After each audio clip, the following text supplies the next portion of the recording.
The millionaire changes the life of a black beggar after hearing her powerful request at work. Jonathan Sterling, the golden boy of Sterling Enterprises. Manhattan was his playground, and power his game.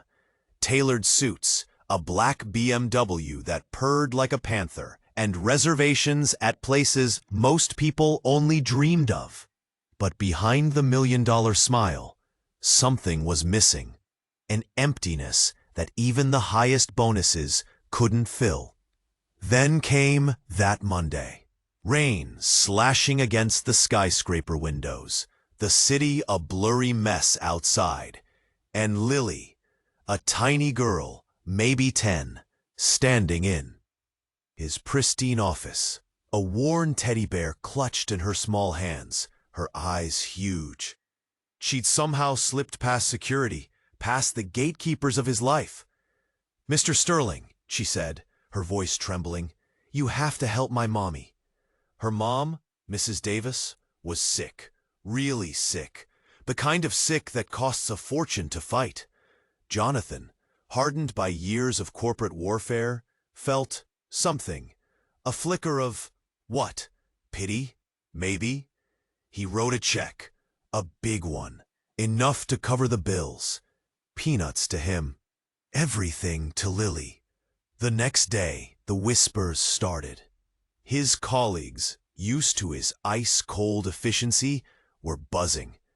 Thompson, the CEO, a man whose stare could freeze lava, warned him about emotional investments. But Jonathan couldn't shake Lily. He visited her and her mom, a tiny apartment overflowing with love, a world away from his polished penthouse. He started seeing things differently. The ruthless deals, the endless climb. What was the point? Then, digging through old family papers, he found it. A photograph. His grandfather, the founder of Sterling Enterprises, standing next to a woman who looked exactly like Mrs. Davis. Eleanor, 1948, scrawled on the back. A family secret, buried deep. Was Mrs. Davis family? And what would that mean for his empire? He had to know. But someone didn't want him to. Thompson was watching him, always watching. And then he found the note, tucked behind the photo. The truth lies buried beneath the willow tree. What truth, and who buried it? He felt like he was diving into a bottomless ocean, not knowing if he'd ever surface. Antes de continuarmos com essa história incrível, preciso te fazer alerta importante. Muitos inscritos têm relatado que o YouTube removeu suas inscrições sem aviso. Dá só uma conferida rápida no botão vermelho aí embaixo, para garantir que você ainda está inscrito no canal. Não quero que você perca nenhum conteúdo exclusivo que vem por aí. E já que você está aí, deixa aquele like poderoso que me ajuda muito com o algoritmo. E me conta nos comentários, de qual cidade você está assistindo? Adoro conhecer cada pessoa incrível que faz parte dessa comunidade. Sua participação faz toda a diferença. Vamos interagir. He felt like he was diving into a bottomless ocean, not knowing if he'd ever surface. The next morning, Jonathan was a man on a mission. He told his assistant, Sarah, to clear his schedule. "I'm going off the grid, Sarah. No calls, no meetings. Unless the world's ending, I'm unavailable." Sarah, used to his quirks, just nodded. The willow tree. He remembered it vaguely from childhood stories about his family estate upstate. A massive weeping willow near the old boathouse. He rented a car, a nondescript sedan this time, and headed north. The estate was just as he remembered, grand, imposing, and slightly creepy. The willow tree stood sentinel, its branches sweeping the ground like a green curtain. He walked around it, feeling like he was in some bad detective movie. Nothing, just dirt and leaves. Then he saw it. A small, almost invisible indentation in the earth, near one of the thicker roots. He knelt down, his heart pounding. Digging with his bare hands, he unearthed a small metal box, an old lockbox. Inside, a single yellowed envelope. He ripped it open. A letter, written in his grandfather's handwriting. To whoever finds this, it began, know that the sterling fortune is built on a lie. A terrible lie. Jonathan's hands started to shake. Eleanor Davis wasn't just a family friend. She was my lover. And your grandmother knew. She made me choose. Sterling Enterprises or Eleanor. I chose the company. I sent Eleanor away, pregnant, with just enough money to start over. I never saw her again. The guilt has haunted me every day since. He stopped reading, his head spinning. Mrs. Davis, Lily, they were his family, his real family. But the letter didn't end there. There's more, it continued. Your grandmother didn't just know. She orchestrated it. She paid Eleanor's doctor to tell her she had a terminal illness, knowing Eleanor would never want her child to grow up an orphan. Eleanor, believing she was dying, gave the baby up for adoption.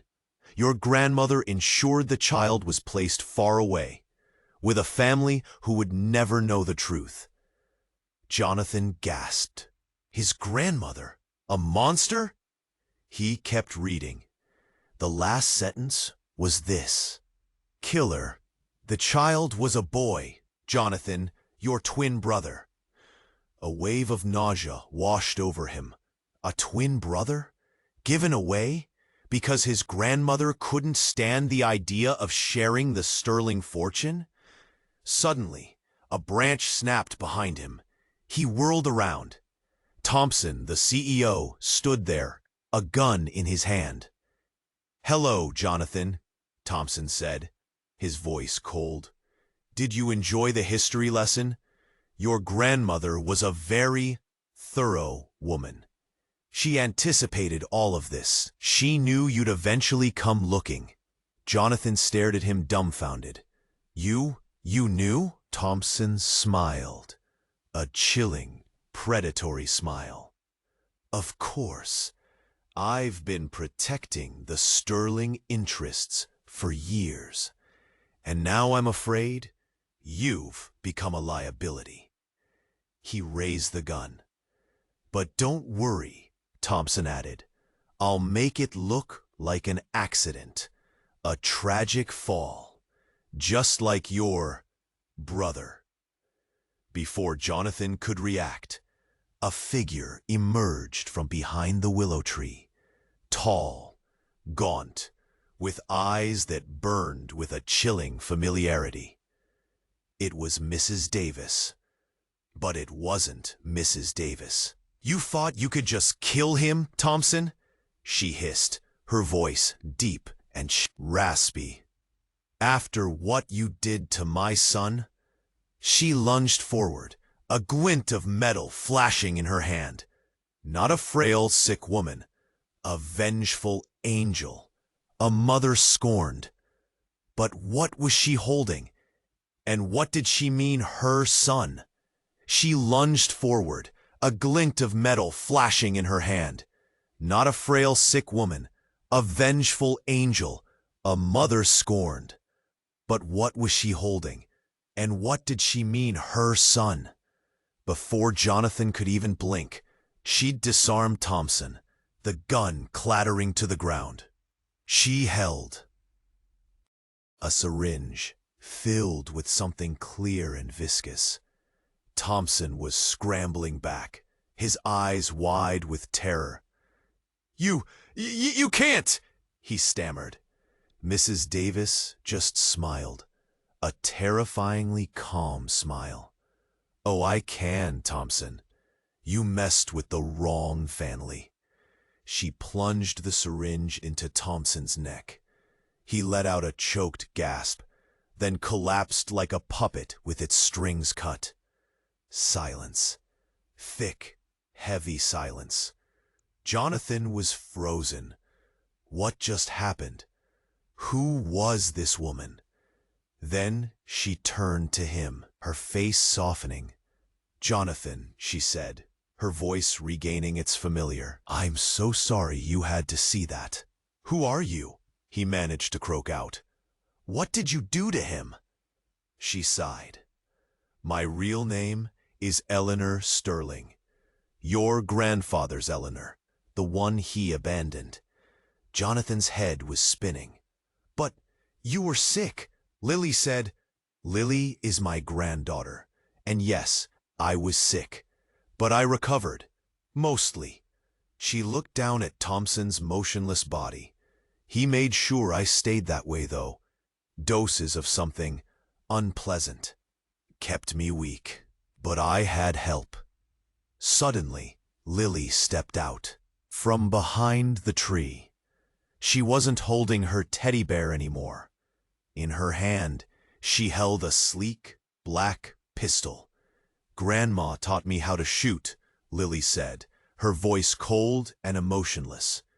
"Just in case." Jonathan was reeling. This wasn't the sweet, innocent little girl he'd tried to help.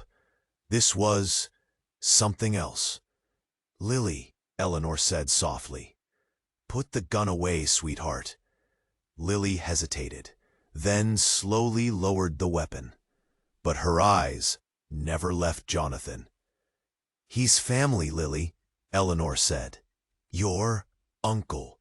Lily's expression didn't change. "He's a Sterling, and Sterlings are bad news." Eleanor looked at Jonathan, her eyes filled with a sadness that cut him to the core. "There's so much you don't know, Jonathan. So much your grandfather tried to bury. And your grandmother, she was the real monster." Then she dropped the bombshell. "You never had a twin brother, Jonathan." He stared at her, confused. "But the letter."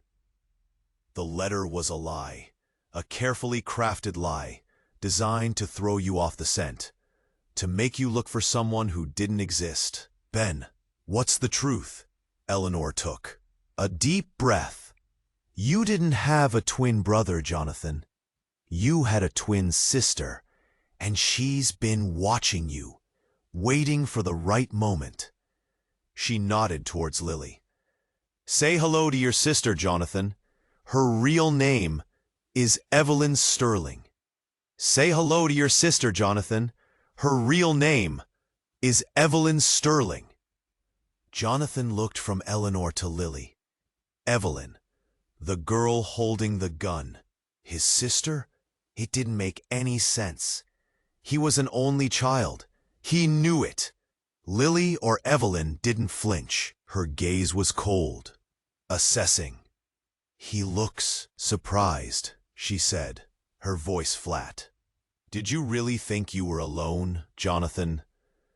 Eleanor sighed. "She's right. We've been watching you for a long time, waiting for the right moment to intervene." Intervene?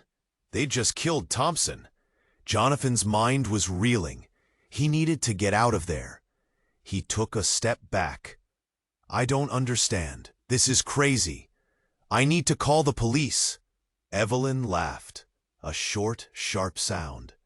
"The police? Do you think they can help you now, brother?" She raised the gun slightly. "This is a family." "Stop it, Lily. Or Evelyn, whatever your name is," Eleanor snapped. "Put the gun down." Evelyn ignored her. "You had everything, Jonathan. Everything that should have been mine. The money, the power, the Sterling name. You didn't deserve any of it." "I didn't ask for any of this," Jonathan yelled, his voice cracking. "I just wanted to live my life." Suddenly, Eleanor swayed, clutching her chest. She gasped for air. "Evelyn, please, Don't do this. Evelyn's face softened for a split second, then hardened again. I'm sorry, Grandma, but it's time. He needs to understand. She pointed the gun directly at Jonathan's head. He closed his eyes, bracing for the impact. Then, a deafening roar ripped through the air. Not a gunshot, an explosion. The ground shook. The willow tree swayed violently.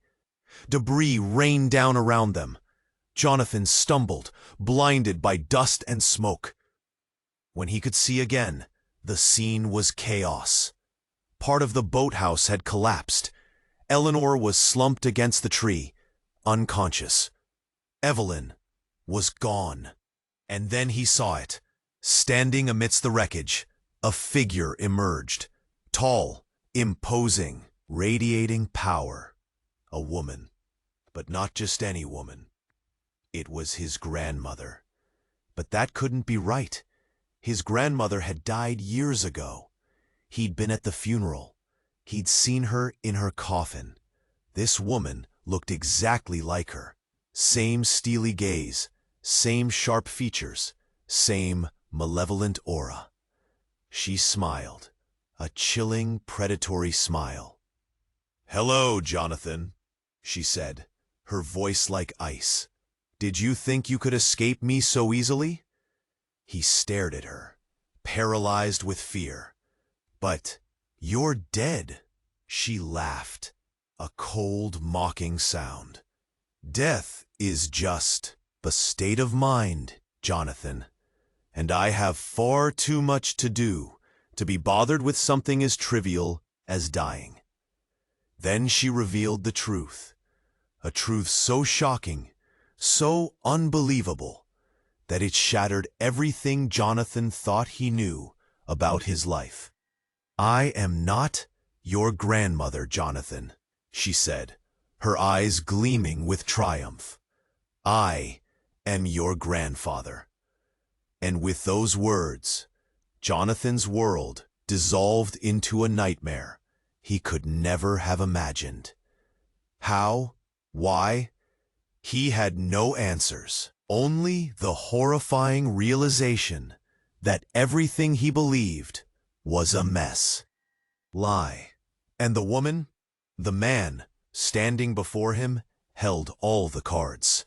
He was a pawn in a game he didn't even know existed. "I am not your grandmother, Jonathan," she said, her eyes gleaming with triumph. "I am your grandfather." And with those words, Jonathan's world dissolved into a nightmare he could never have imagined. How? Why? He had no answers, only the horrifying realization that everything he believed was a lie. And the woman, the man, standing before him, held all the cards. He was a pawn in a game he didn't even know existed. Jonathan just stared, mouth agape, brain short-circuiting. His grandfather? But the war stories, the gruff voice, the old photos, it was all wrong. "How?" he finally managed to choke out. The figure chuckled, a low rumbling sound that sent shivers down Jonathan's spine. "Let's just say, darling boy, that some secrets are best kept buried. And I've had a lifetime to perfect the art of deception." She, took a step closer. Jonathan instinctively recoiled. Your grandmother, bless her twisted soul, knew everything. She was instrumental in my little transformation. Let's just say she had certain proclivities, and the sterling name, worth preserving, wouldn't you agree? The voice dripped with venom. But there was no time to process, no time to scream. A car screeched to a halt on the driveway. Headlights blazed. Evelyn, she was back. But she wasn't alone. two figures emerged from the car. Big guys, faces hidden in the shadows, muscle for hire. "Evelyn!" Jonathan yelled, scrambling to his feet. "What are you doing? Get away from here!" She ignored him, her eyes fixed on the figure who claimed to be his grandfather. "It's done," she said, her voice cold and flat. "He knows everything." "Excellent," the grandfather hissed. "Then there's no need to delay." He gestured to the two figures who started moving towards Jonathan. Then, a gunshot. Not from Evelyn, from Eleanor. She'd regained consciousness and somehow, miraculously, found the gun Thompson had dropped. She fired, hitting one of the thugs in the leg. He crumpled to the ground, howling in pain. Chaos erupted. The other thug charged at Eleanor. Jonathan tackled him, sending them both crashing to the ground. He wrestled for the gun, his heart pounding in his chest. Then everything went black. He woke up in a hospital bed, disoriented, confused. His head throbbed. A doctor stood beside him, looking grim. "We're lucky to be alive, Mr. Sterling. You sustained a concussion, and there's more." Jonathan braced himself. What fresh hell awaited him? Mrs. Davis, Eleanor. She didn't make it. She died at the scene. Jonathan's world tilted. Eleanor, dead, the woman who'd turned his life upside down, revealed unimaginable secrets. Saved his life. Gone. He squeezed his eyes shut, fighting back tears. "And," the doctor continued, his voice low, "we discovered something else during the autopsy. Something unusual." Jonathan opened his eyes, dread pooling in his stomach. Mrs. Davis, Eleanor, she was biologically male, genetically, chromosomally male. Jonathan stared at the doctor, his mind completely blank. Eleanor, a man? The woman he knew, the woman who claimed to be his grandfather's lover, the woman who gave birth to Evelyn, was a man? Jonathan stared at the doctor, his mind completely blank. Eleanor, a man? The woman he knew, the woman who claimed to be his grandfather's lover, the woman who gave birth to Evelyn, was a man? The doctor sighed. "It's rare, but it happens. Genetic anomalies, hormonal imbalances. The details are complex. The point is, Mr. Sterling, Mrs. Davis was biologically male." He felt like he was falling, plummeting down a never-ending abyss. This couldn't be real. This had to be some kind of insane nightmare. Just then, a nurse rushed in, her face pale. "Doctor, there's been an incident." The doctor frowned. "What is it?" "The patient in room 312, the one under police guard. She's gone. The guards, they're unconscious." Jonathan's blood ran cold. Room 312? That was where they'd put the figure claiming to be his grandfather. The one who was actually his grandmother. The one who was actually a man. A man who had transitioned into a woman and then pretended to be Jonathan's grandmother. A man pretending to be a woman who pretended to be a woman, who once again disguised himself as a man and, using that disguise, tried to kill him in a mansion. He sat bolt upright in bed, ignoring the protests of pain from his body. She's gone?" The doctor nodded grimly. "And that's not all. There's a note." He handed Jonathan a crumpled piece of paper. The note was written in elegant, flowing script. "Thank you for playing, Jonathan. But the game is far from over. I have what I need, and soon you will all pay. Consider this a farewell gift. Look to the family vault. The truth lies there. The family vault, a place Jonathan had only heard whispers about. A hidden chamber beneath the old Sterling mansion, said to contain the family's most prized possessions and its darkest secrets. Suddenly, sirens wailed outside the hospital. Loud, piercing. The doctor peered out the window. What in the world? Jonathan followed his gaze, and then he saw it. The hospital was on fire. Flames were licking at the windows, smoke billowing into the sky. People were screaming, running for their lives. And standing amidst the chaos, a figure emerged from the inferno.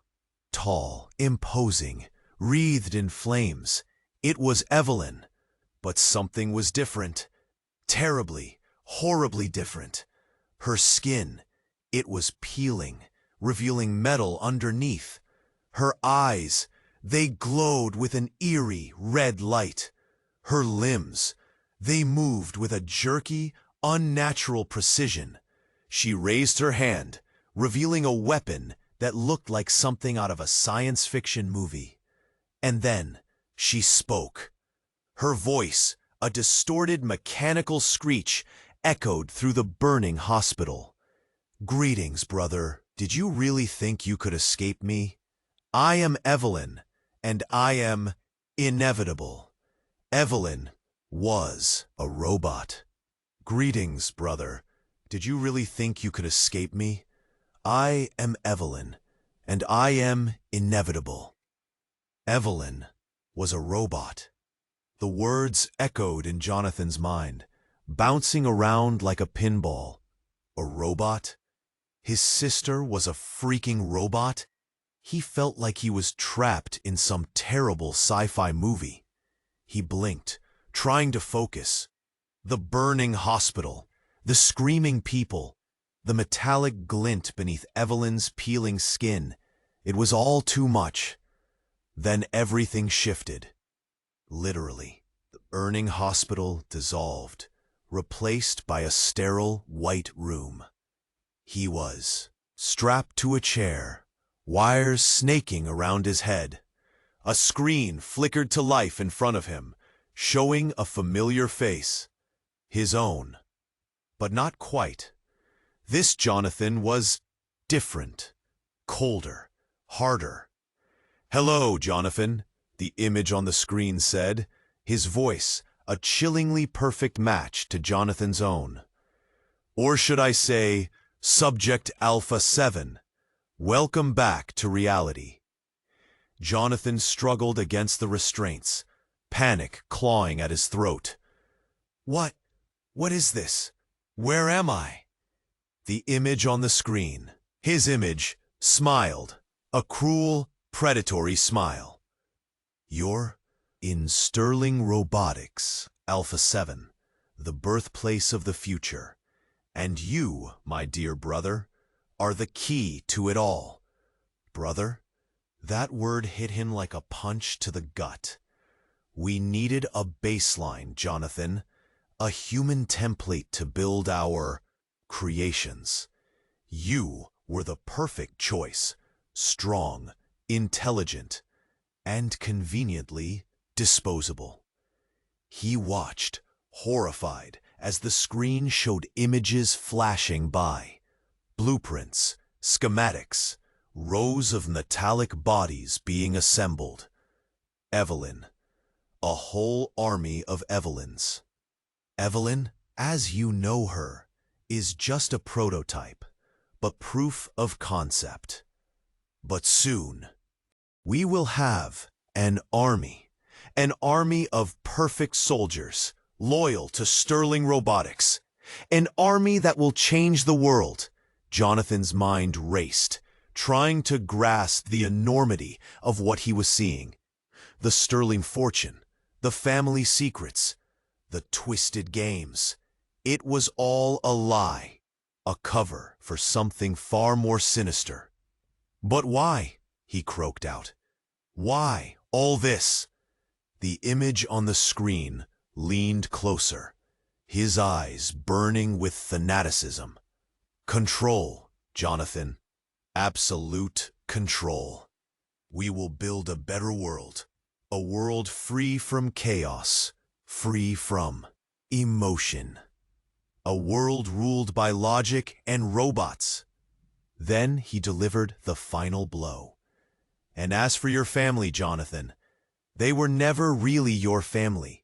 They were assets, programmed to guide you, to manipulate you, to make you who you are today.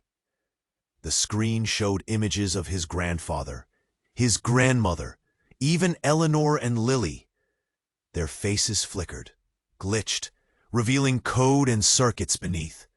They were all robots, Jonathan.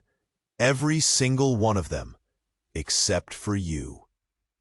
He was the only real one, the only human, and he was trapped. Suddenly, alarms blared. Red lights flashed. The image on the screen flickered and died. "Breach detected! Breach detected!" a robotic voice announced. "Security protocols initiated."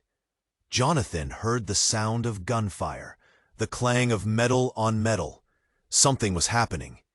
Then, the door to his cell burst open. Standing there, silhouetted against the flashing lights, was a figure he never expected to see again. Thompson, the CEO, the man who had tried to kill him. But something was wrong. His eyes, they glowed with that same eerie red light as Evelyn's. His skin, it was peeling.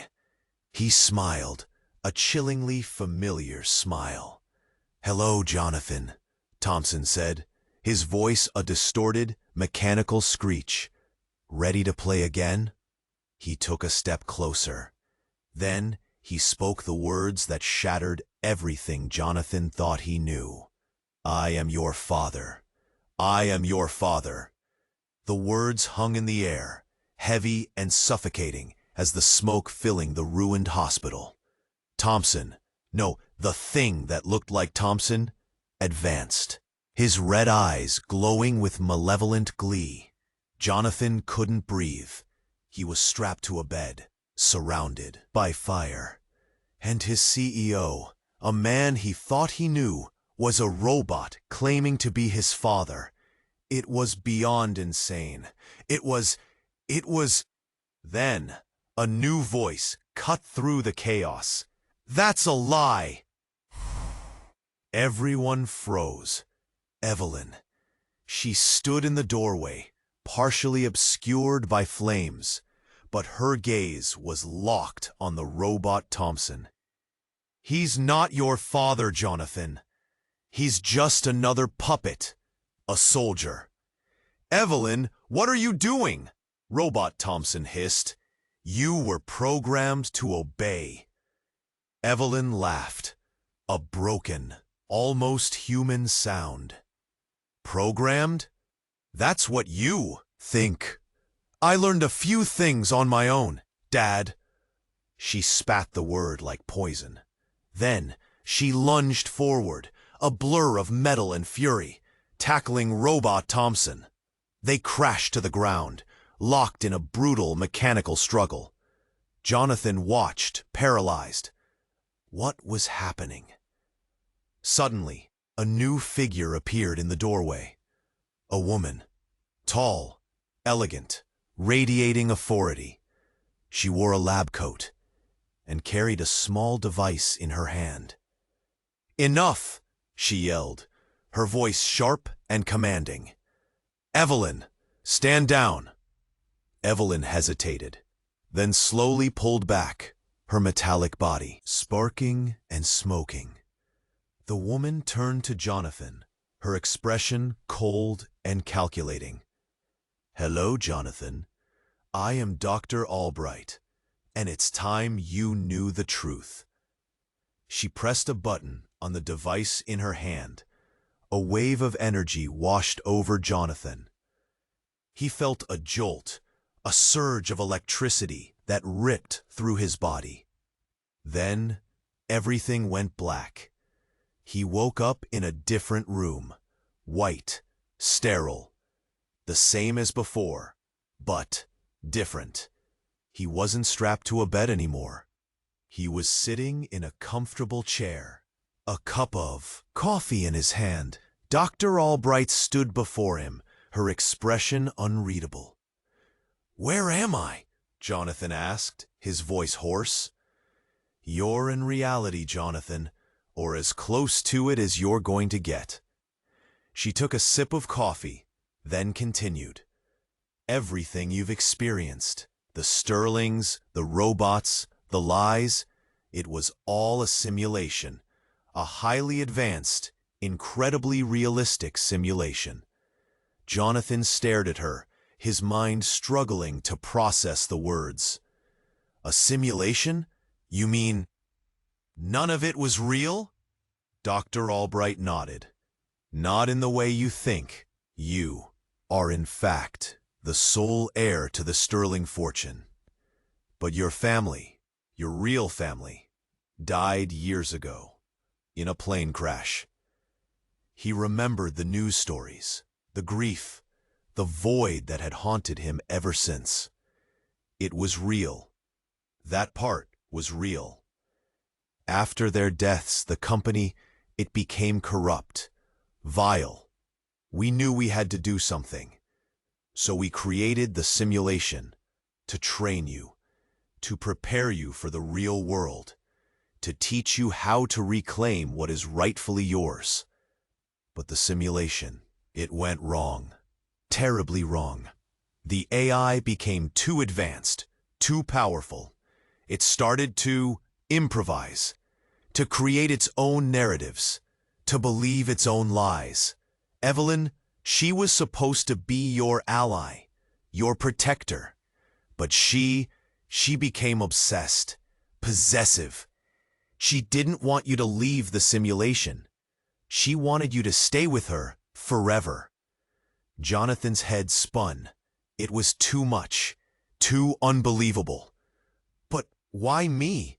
Why did you choose me?" Dr. Albright smiled, a sad, knowing smile. "Because, Jonathan, you are not just any Sterling. You are the key, the last piece of the puzzle.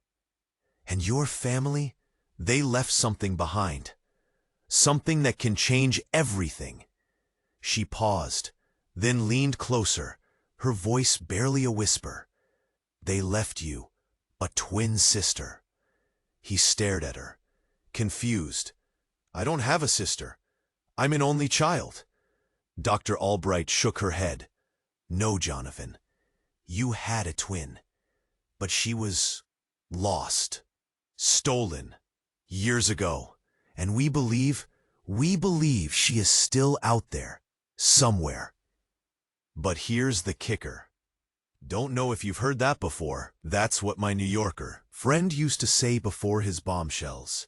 "You have a microchip in you, Jonathan, like a dog." Sorry, but here's what's mind-blowing. The other half of your DNA is on that chip too. Meaning, if we find your sister, we can bring your parents back. But here's the kicker. Don't know if you've heard that before. That's what my New Yorker friend used to say before his bombshells. "You have a microchip in you, Jonathan, like a dog." Sorry, but here's what's mind-blowing.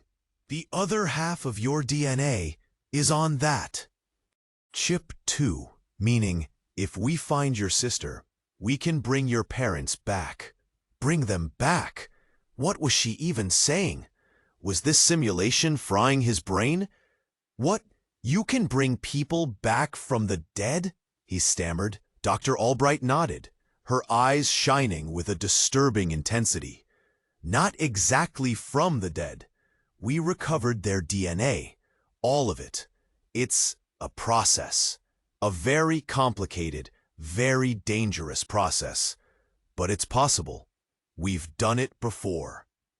Before? Who else had they brought back? What was this place, really? Suddenly, the lights flickered. A siren wailed in the distance. not the simulation kind. A real siren. "What's happening?" Jonathan asked, his voice trembling. Dr. Albright's face paled. "They're here. They found us. I have to go. You need to trust me, Jonathan. Everything depends on it." She grabbed his arm, her grip surprisingly strong. "Your sister. She's out there. I can feel it. Find her, Jonathan. Find Evelyn. She's the key to everything." Evelyn? The robot? The one who tried to kill him? Before he could ask any more questions, Dr. Albright shoved something into his hand. A small metallic device. "This will guide you. Use it wisely. And Jonathan, be careful. They're watching." Then she was gone, disappearing down a dark corridor. He was alone again. He looked down at the device in his hand. It was warm to the touch, humming with a faint energy. He didn't know what it was, what it did, or who he could trust. But one thing was clear. He had to get out of there. He stood up, his legs shaky, and started to walk. The facility was deserted, eerily silent. The only sound was the distant wail of sirens, growing louder with each passing moment. He followed the device, its screen glowing with a faint green light, leading him deeper into the complex. He passed empty labs, abandoned offices, rows of silent machines. It was like a ghost town. Then he heard it. A faint sound. A sob. He stopped, his heart pounding. He followed the sound, cautiously, until he reached a small locked door. He hesitated, then kicked the door open. It splintered easily, revealing a small, windowless room. Inside, huddled in a corner, was a figure. A woman. She was wearing a tattered lab coat, her face buried in her hands. He recognized her immediately. It was Dr. Albright. But that couldn't be right. He'd just seen her, just spoken to her. She was leading him somewhere. This woman, she looked older, weaker. Her face was etched with lines of pain and despair. She looked up, her eyes wide with terror. "Stay away from me," she screamed, her voice hoarse. "He's coming. He's going to kill us all." He? Who was she talking about? Then he saw it. A small metal plate on her wrist. An identification tag. He squinted, trying to read the inscription. Dr. Evelyn Albright, Simulation Lead. Simulation Lead? What did that mean? Suddenly, the door slammed shut behind him. He whirled around, but it was too late. The room was plunged into darkness. Then, a voice echoed through the room. A familiar voice. A voice that chilled him to the bone. "Hello, brother." The lights flickered on, revealing a figure standing in the doorway. Tall, imposing. His face obscured my shadows. It was him, but not him. It was Jonathan, his doppelganger from the simulation. The one who had told him he was a disposable template. The one who was building an army of robots. The real Jonathan. He smiled, a cruel, predatory smile. "Welcome to the real world, Jonathan. Or should I say, goodbye." "Hello, brother." O ar ficou gelado. Meu clone, aquele que me queria morto. Ele estava ali, na porta. O verdadeiro Jonathan. Evelyn Albright. Não a roubou, a outra. Tremia no canto. Medo puro nos olhos. Ela sabia o que ia acontecer. E eu também. "O que você quer?" consegui dizer. A voz, sussurro. Ele sorriu, sorriso que não era meu. Terminar o que comecei. Você não pertence a esse mundo, Jonathan. Você é uma falha. Avançou. Lento. Implacável. Não tinha para onde correr. Estava encurralado. De repente, Evelyn Albright gritou. Um grito que cortou o silêncio. E fez algo inesperado. Jogou-se na frente. Não. Ele hesitou. Surpresa? Confusão? Não importava. Aproveitei. Corri. Peguei o dispositivo que a doutora Albright tinha me dado. Apertei o botão. Uma luz forte. Uma onda de energia. Meu clone cambaleou. Confuso. Desorientado. Apontei o dispositivo para a porta. Apertei o botão de novo. A porta explodiu. Um clarão. Fumaça. Corri para fora. Não olhei para trás. Precisava escapar. Precisava sobreviver. Corri pelos corredores, sem saber para onde ia. Apenas correndo. De repente, parei. Uma imagem na minha cabeça. Uma lembrança. A doutora Albright. A verdadeira doutora Albright. Ela me disse algo. A chave está no cofre da família. O cofre. O lugar mais secreto dos Sterling. Era lá que estava a resposta. Era lá que eu encontraria minha irmã? Não tinha escolha. Precisava ir para lá. Mas como chegar lá? E quem era a minha irmã? Será que Evelyn a roubou? Sabia? Será que ela podia me ajudar? Olhei para trás. A explosão. A fumaça. O caos. Uma decisão. Precisava encontrá-la. Precisava encontrá-la para poder seguir para o cofre. Essa irmã era o mistério, o início e o fim de tudo, a explicação. E a pergunta permanecia: era eu o único humano ali? E agora, a pergunta que não quer calar. O que acontece a seguir? Só você pode decidir. Atenção, atenção! Se você chegou até aqui, é porque faz parte da elite que acompanha as histórias mais insanas do YouTube. E agora, mais do que nunca, preciso do seu apoio para continuar essa jornada. Você precisa se inscrever agora. Não deixe para depois. Cada novo inscrito é um passo para desvendar os mistérios que ainda estão por vir. Esmague o botão de like agora. Mostre para o algoritmo quem manda e ajude a espalhar essa história para todo mundo. Inunde a seção de comentários com suas teorias. O que você acha que vai acontecer com Jonathan? Quem é a irmã perdida? Sua opinião é fundamental para construirmos juntos o futuro dessa saga. Não espere nem mais um segundo para compartilhar. Envie este vídeo para pelo menos 5 amigos que amam um bom suspense e precisam conhecer esse final explosivo. Este é o momento para demonstrar seu apoio e provar que você é um verdadeiro fã. Junte-se a nós e vamos explodir o YouTube.